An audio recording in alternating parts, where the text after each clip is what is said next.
was lucky enough to go to the very first Las Vegas Golden Knights home game. It was right after the Route 91 shooting, and the team really took on the responsibility for being strong for the city. And no one in the world thought that they were going to be good. They called them misfits. Well, the Misfits made it to the Stanley Cup Finals, unheard of for an expansion team. Last night I got to go to Game 5 and watch history being made. Everywhere I looked, I saw "Welcome to Impossible."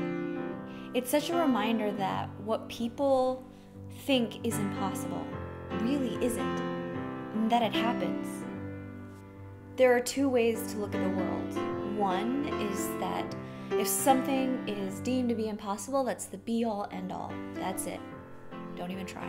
And then there's the other way, which is to see that people think something is impossible, but to just read the word as "I'm possible." And I know that sounds crazy or cheesy, but like I said, everyone would say that Golden Knights making the Stanley Cup Finals was impossible, and it clearly wasn't. So as you guys know, the Vegas Knights didn't win the Stanley Cup. It wasn't the perfect ending. But the question that I think is so important is, well, was the journey worth it? Was it worth it even though they didn't win? And if you ask any Vegas Knights fan or any of the players on that team, they would say absolutely. Of course it was. And if you asked, would you do it again? The answer would be yes.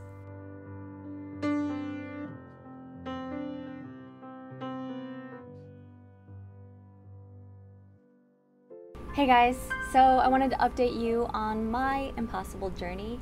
So where I left you guys last was I was entering my very first event, which was the $565 buy-in Colossus, and I sat down next to Jeff Madsen. The first time I heard about who he was back in 2006, just before I moved to Las Vegas. And I remember watching him on ESPN become the youngest bracelet winner of all time at 21. And then he went on a tear. He won a bunch, and then he ended up winning Player of the Year. And I was thinking to myself, how is this even possible? First of all, how is he so good so young, and how does he have enough money to play all of these events? It just didn't seem real to me. So I was just feeling really grateful to get to play with him, and we battled for hours. Player after player went out, and all of a sudden they announced that we were in the money. And it was just this moment of yes, I'm here at the World Series. And I was just thinking about the path that it took to get to this summer. Because in January, when I said I wanted to win the bracelet, it seemed impossible. How am I gonna get the money, or how is this gonna happen? And here I am getting to play a bunch of events. And when we cashed, Jeff and I high-fived, and it was just this surreal moment. And I never want to forget the girl who wondered if this was all possible. What place did I get? 152. All right, 152. How much did I get paid? I'm not sure. Oh, it's gonna be a surprise. So that event, we got our very first cash for $957. So that was amazing. But after that, I played a few more events, including the online event, the 1500 Big Blind Ante, and the MSPT event over at the Venetian, and didn't cash and didn't make any money. I learned a lot, but I'm just reminding myself, just like I learned from watching the Knights, is the journey gonna be worth it no matter what? And of course it is. And I've gotten to experience a lot of things, and I've been filming along the way, so I have lots of footage, but it just didn't feel right to include it in this video, so I'm gonna keep this one short and hopefully put it all in another video very soon.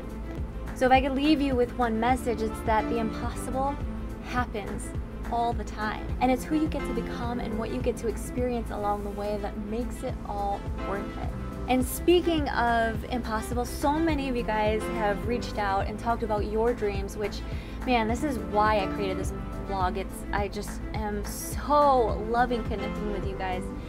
And many of you have expressed the desire to be a professional poker player, get mentored, get staked, come out to Vegas. And if you haven't seen my brother-in-law Johnnie Vibes contest yet, it's your opportunity. He's gonna fly someone out here to hang with us, get staked and play. So I'll have the link in the description. Check it out. Thanks so much for watching, and if you haven't subscribed, please do so.